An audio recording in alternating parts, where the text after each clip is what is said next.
Hello, everyone, and welcome back to another manga chapter review. I am the Rat, and this is the Rat's Nest. I'm joined as always by Kyle. Say hi, Kyle. Hello, everyone, again. We're back with One Piece.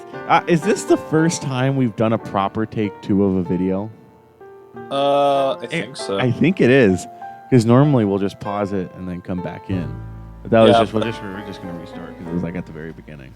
I alerted Brandon of some mic issues, so if it sounds odd on recording, it might be, but like it's definitely noticeable for me. Oh well, but we're doing it live. Yep, man, it's fine. It's not a huge deal. So yeah, chapter 1074, Mark 3. This was a pretty good chapter. I liked it. Not much. I don't have too much to say on it, but this was a good chapter. Yeah, no, totally. I enjoyed it. I think there were some good little tidbits here and there. There were some hot women every once in a while. Pretty common, actually, surprisingly, I would say. Yeah, but this felt more like a TCB taking care of business chapter. Yeah, no, it was a good, solid chapter. What can you say, really? After it was the end of last chapter, we got the reveal of the Gorosei, right? Mm-hmm. And of course, we get no other explanation on the Gorosei, but that's fine. That's okay. It's not like I've been waiting years to finally get something that happened with that, and only to have it show up and then have him not show up here. I'm fine, Brandon. I'm fine. Let's just get right into it. Let's get right into it. So, starting off on the cover page here, we have Judge Caesar and Queen fighting the 3 men endlessly scraping to be number 2.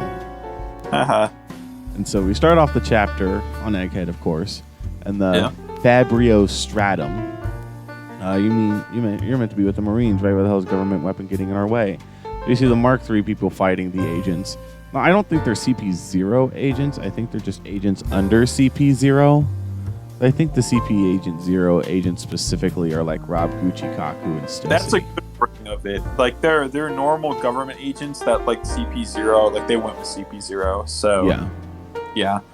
They try to fight it, and it's like, what was that ability? It's a bubble shield, the ultimate defense invented by Vegapunk. This must be the Mark III Pacifista, far more advanced than the prototypes used in the Summit War.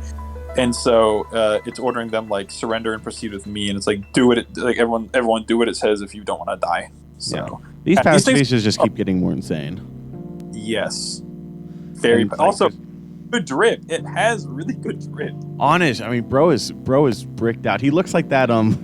You seen that edit of Jonathan Joestar where just his head is tiny and his body is huge? That's not an edit. That's a real panel. Well, there is the actual panel, but then there's also the edit of the panel where they made his head smaller. It looks like the edit where his head is smaller. I mean, dude is bricked up. He looks like the definition of the one sentence of when you accidentally hit caps lock and it's just the W that's small and the rest of the sentence. Yeah. So so they surrender and they go with it, and then after that, we see that Sentomaru is the one that is controlling them. He's not dead. Whoa, big surprise. That was crazy. Yeah, I mean, like, Sentomaru's a cool character. I'm not like the biggest fan of him. Care about him all that. Like, I'm happy, I guess. He works. I like him more that he's like, okay, like you're Vegapunk's grandson, basically. So it's like, oh, that's cool. Antagonist, sort of, kind of. Yeah. And so he flashed back to Luffy saying, "You got it. I'll take him off the island, off this island, no matter what." And then, let's see. And he's like, "Guess I can do whatever I want now. All 50 Mark III units stand ready to deploy." So Luffy will be taking Dr. Vegapunk with him on his ship. Your mission is to see that they set sail safely. The Navy might have something up their sleeves. Stand guard at all costs. Stand guard at the coast. No matter what happens, you must ensure your creator escapes. So that's cool. A little determination moment from Sentomaru. Also, with like PX3s, those are or Mark 3s. Those are dangerous. Oh yeah, no, they're crazy. Can't wait until Kizu shows up and notice all of them. Exactly. Well, here we get the Labostratum. What do you mean he's not here? He's got to be in the lab somewhere, so they can't find the proper Vegapunk. Yeah, the Stata. What do they call it? The Stella. Yeah. The Stella. And then Bonnie isn't there either. But then we get to see what's his name, Shaka, looking. Everything in the lab is transmitted to this monitor. She never went anywhere. And then we get the funny Luffy reaction of like, you could have told me sooner before I did all this running around. Exactly. Ooh, and then we get Zoro. We get the new drip. Brook and Stussy all iced out. Mans is drippy. Zoro is dripped out, right? Brook is looking okay. You know, Stussy. Hang on. You know what Zoro kind of reminds me of in that one panel? What? It's the one with him like saying Brook and Stussy. He looks like he's wearing like the Supreme hoodie. He does, doesn't he? That's what I initially thought when I saw that. Like right now. Yeah. Oh my gosh. But yeah. But then Stussy. Man. Okay, so I can't see. I don't guess we're gonna see until the colored scans come out. So like, is what she's wearing it doesn't wrap around like the back? Like only goes around the front, so she like doesn't have anything from like the jumpsuit on like her back, but then she's wearing the jacket. I have no idea. Like that's just. I'm not complaining, right? Neither. No John's here. No, I think that's part of the suit. Because if you zoom into Nami's, or here, let me. I'm gonna move ahead real quick and try to find like a close. Oh, Nami is right. There's the panel of Nami right next to her. You can see that it like doesn't, or like at least there's the hole around the arms. So like she's wearing a jacket over that, which I think is funny. Point being, Zoro is standing kind of behind and has a somewhat decent look, if that's true. And Brook's just chilling. He's got the drip. What can I say? He's Brook. Yep. Here we got a big fun panel. Yes, we have a couple of issues. Just keep calm and listen. First, Estella has disappeared. Second, we've lost control of the Frontier Dome. So now, Atlas is fine. Yay, go Atlas. Not that there was any concern over her, but Atlas is fine. York is huge. Like, I knew that Atlas was huge, right? Because it was established that Atlas was huge. We never saw York, like, in comparison to anyone else. I assumed she was just normal sized. How tall is Brook? Like 8 feet? Yeah, he's like 8 foot tall something. So she's like 12. God. She's as tall as, like, Atlas is, but just not as, like, big. She's just tall. Like, dude, you could stack, like, 2 Namis and that wouldn't be enough. Or, like, 2 Robins. You know, two Frankies would be enough. Like, oh my gosh. Yeah. Also, that's I just noticed. wood, right? Wood. Yeah, but I just noticed wood. How would that work? But wood. I just now noticed that Nami's kicking Lucci and Kaku. I just noticed that. There's a lot going on in this panel. It should have been me. I like when Oda draws. Sanji be like. Where there's a lot of action happening right now. No, he's fawning over. Yes, Sanji's folding, bro. Honest, I related with Sanji in this chapter. I ain't even finna cap none. No kizzy. Yeah. So as he says, as things stand, we're basically trapped on the Labo Stratum. If we try to leave, the lasers would likely fry us. So let me see. So you go, what? How can we leave the island of Vegapunk then? And Shaka goes, quite. And the dome is really a secondary concern when you consider your main passenger is missing. We should prioritize finding the Stella first. I'll figure out a way to repair the dome in the meantime. How are we meant to find him if he's not showing up on any of your monitors? Well, these displays do normally show the entire lab, but the Seraphim rampage just now must have incapacitated some of the baby monitor snails. Oh my gosh, I can't read. Or maybe they were just knocked out of position. I'm having our workers and other satellites search for him. He might have passed out in a blind spot. Okay, who's Sanji fawning over now? Oh, Stussy. Like a very awkwardly drawn Stussy in the background, but yeah. I do like how it's still identifiable though. Go to cooking right now. So it's the only other like woman there, because if it were what was the number 6's name? York. If it were York, they'd be like, she'd like creep up into the thought bubble or like the speech bubble. That's true. So yeah, then Nami's like, oh, we'll go find him, and then Brook's like, I'll join you, and then finally, you know what, Sanji fans, you and I can make a truce on this panel. I agree, because Stessy's like, I'll also take a look around, I'm worried, and then Sanji goes, ooh. That's exactly what he sounds like, by the way. Stessy's like, take me with you, bro. Dude, honest, I agree. He ain't Kizzian right now. There is no cap in this man's voice. Yeah, and then in the next panel we see Zoro being like, "Guess I'll lend a hand. We're going to look for him, right?" Mm-hmm. Like what Ma said, you're going out to find someone, but who's going to find you when you're done? He's right, Zoro. You stay. Just be a deer and wait. Okay, look, if Robin told me to do that too, I'd fold.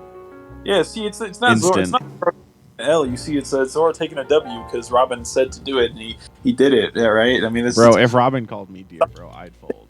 That's all I have to say. Even though Sanji's absolutely right, he's taking the L. It doesn't matter because he's Sanji, right? Yeah, exactly. Look, Sanji, you got your panel where I agree. You even got a second panel where I agree. Maybe even a third panel where I agree. These two panels are not one of those three. All three, I noticed all three of his panels, his mouth is just like very like stretched. Yeah. Yeah. So then Zoro and Luffy just be mad chilling. Which, I mean, granted, I think this is a good, it's a good way to have these two main characters out of it, because Luffy's exhausted from running, and Zoro's been told to sit there, so action might happen without these two, which... No, I think Luffy's exhausted from Gear 5, because I think Gear 5 takes a lot out of him, and Zoro's just like, oh, you must have been running. I thought he was just running around looking... Well, because earlier, remember, he was like, I ran all over the place looking for him, and he was like huffing, because... I do think Gear 5 tires him out, though. You are right. Like it's a combination. It's probably, it's a combination. That's why he's so exhausted. And then I like this where he's like, I always go all out for everything. Can't be bumped on those guys again. Takes you back to Water 7. I wonder how Ice Boss is doing. That was nice. Cool. Yeah, that was nice. And then we move on to the lab interior, the Paul room, where we get to see Bonnie seeing her father while being absolutely caked up. Yep. look, Oda wild for these egghead character designs. All right. I agree. We need to enjoy it while we can, because we'll get to the point where it's 15 chapters of just Luffy and Zoro fighting some big bad guys, which is great. Don't get me wrong. I'm going to look forward to those chapters, but then just gotta appreciate it while it's here. Gotta appreciate it before Blackbeard kills Shanks. That's true. Before Blackbeard kills Shanks and then kisses Shanks before he kills him and then doesn't kill him and they get married. Hey. So we get to see some of Kuma's memories here. Yeah, and Bonnie realizes that that's Kuma, and they're like, "Come here, we got you now. Someone save me! I can't take it anymore. Bastard, get your ass back now. You escape, they'll kill the rest of us. I don't want to go back." So Kuma has a tragic little backstory here. It's one guys. He's like, just kill me instead. If I go back, I'll die anyway. So like, where is he? Like, this is interesting. What is Kuma's little backstory here going to be? Because it's quite tragic. Yeah, he's getting beaten by all these people. I think he's like a slave already because, he says, like, if you escape, they'll kill the rest of us. And like, it makes you wonder about the context. We're definitely going to get more context later, but it's a good introduction, just seeing like a bit of the tragedy before she gets knocked out. Because watching this happen, and she's crying, and then she gets launched out, and also we get a little blip of him still climbing the red wall, still being the goat. And then she says, I couldn't take it all in. My resolve wasn't strong enough, but if I stay ignorant, I'll never be able to understand. Right, Dad? And then she sticks her hand out, implying that she's going to try again. Yeah. And we get a very small little scene of Pythagoras. That is Pythagoras, right? Yeah, and then he gets, I think he gets jumped. He gets blown. Oh, they really totaled the place, even though they were born here. They're talking about the Seraphim. Stella, where in the blazes did you get to? And he's like, And then he explodes. L, honest. Kaboom. And then we cut to a big news Morgan. And Brandon, you had some stuff to say here. So let's get through it, and then we can say our thoughts on this and the chapter as a whole. Okay. So he's basically like, oh, the world government intends to assassinate Vegapunk. It's like O'Hara. It was miscalculated. Doctor's too popular. Fortunately, guess who else happens to be on the scene? We're gonna do make the headline: Navy skirmish at Egghead. Emperor Straw Hat Luffy takes Vegapunk hostage.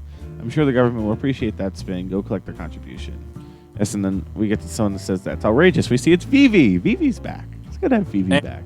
We're not going to see her for a couple more chapters, right? Yeah. That's how it goes. But it's good to have Vivi back. And she goes, Luffy Sama would never do something like that. The economic journal is such a rag. We get Walpole back, too. He's like, hey, keep your voice down. What if there's a wiretap snail around here? The government will erase us. Like EBDB'd. You'll get sent to EBDB. It's the EBDB Right. anyway. Mord-chan took us in. Don't be rude. And then we get the last panel of where he goes, big talk for a girl who was bawling her eyes out yesterday. Don't look down on me or tell me how to do my job. My words can shake the world. Besides, news isn't about fact or fiction. It's about entertainment. So, yeah. No, I mean, honestly, I wasn't a huge fan of this part. Okay, Kyle and I already kind of touched on it a little bit ourselves. Yeah. I feel like I could be forgetting something, right? But like, as far as I know, Big News Morgan has always been portrayed as a guy who cares about getting like the news out first. Yeah. Right. Regardless of what the world government wants. Like, there was even the time that he was being hunted by the world government. And he's like, I don't care what they're going to do to me. We're going to publish this story.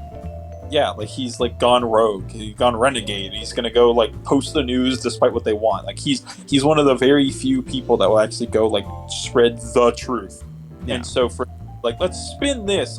If it were I don't know. Like I don't like the twist. If there were a better reasoning other than just like go collect the money, or it's like I'm sure the government will appreciate that spin. To where it's like, I thought you didn't like the government, didn't care if the government wanted to help you or not. Like you literally got like shot at one point. I remember watching the anime where like someone infiltrated his little blimp and they started shooting at him and he like escaped from somewhere. But yeah, then you just see it turn into like, let's twist the headline into he takes Vegapunk hostage.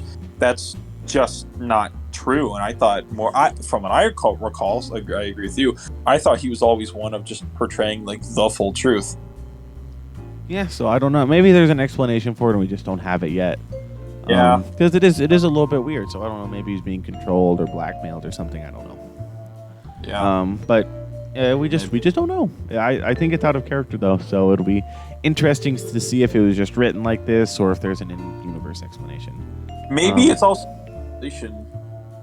What was that? I mean, I don't doubt that it's like a mistranslation of what they did, but maybe like an official translation will sound different.